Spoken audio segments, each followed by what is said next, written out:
Mtazamaji wa PMTV, hii ndiyo hali ya uwanja kwa namna ambavyo ilivyo hivi sasa.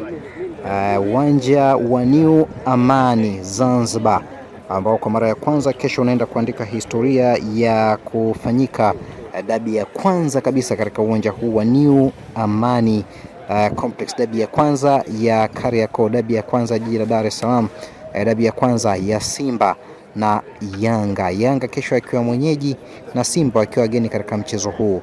Kama unavyoshuhudia, dimba liko tayari kwa ajili ya mchezo huu, sehemu za majukwaa zikiwa tayari, lakini pitch kama unavyoishuhudia nayo pia ikiwa tayari. Yale magoli ambayo hutumika kwa ajili ya muda wa warm up kwa magolikipa na vile vile yako tayari katika uwanja huu kuhakikisha kesho kila kitu kinafanyika katika standard na ubora wa hadhi ya michuano ya CAF kama ambavyo inafanyika. Zoezi la kumwagilia sehemu ya kuchezea linaendelea, kama unavyoona pitch iko hapo ikiweza kupata maji kuhakikisha eneo hili linakuwa katika unyevunyevu unaostahili na nyasi zinakuwa katika hali ya unyevu unaostahili kuruhusu mpira kutembea vizuri na kuruhusu wachezaji kuweza kucheza vyema kabisa.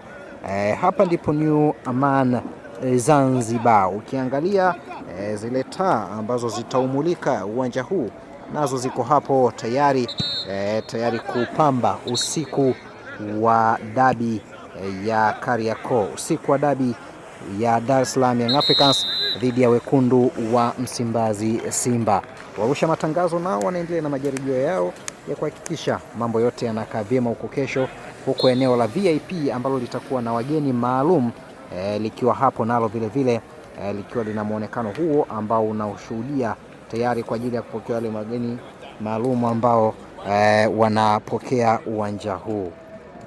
Hivi ndivyo ambavyo mambo yapo katika uwanja huu kwa ajili ya kupokea kile ambacho kinatarajia kufanyika siku ya hapo kesho katika dimba hili la New Aman Complex.